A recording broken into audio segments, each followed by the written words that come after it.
Madhubabu heroine దగ్గర వచ్చి చాలా సీరియస్గా మాట్లాడతాడు. నా మనసులో త్రిష ఉంది అని తెలిసిన తర్వాత కూడా నువ్వు దర్జాగా ఇక్కడే ఉన్నావా, నీకు సిగ్గు లేదా అని తిడుతూ ఉంటాడు. నాకు నువ్వంటే 1% కూడా ఇష్టం లేదు, నా లైఫ్లో నుండి వెళ్ళిపో అని మధుబాబు గట్టిగా చెప్పేస్తాడు. త్రిష మీద ఉన్న ప్రేమ ముందు హీరోయిన్ విలువ లేదు అని అవమానిస్తూ ఉంటాడు.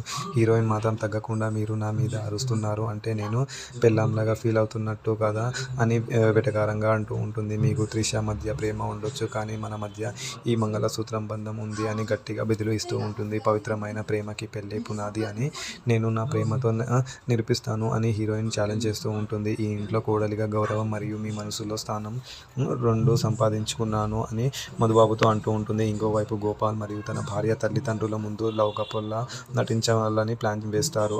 ఇంట్లో పనులు అని గోపాలే చేస్తూ వాళ్ళని నమ్మించాలని చూస్తాడు. మధుబాబు త్రిషాని కలవడానికి వెళ్ళడం మరియు హీరోయిన్ కాలేజ్లో కలుద్దాం అని చెప్పడంతో మరి నెక్స్ట్ ఏం జరుగుతుందో చూద్దాం.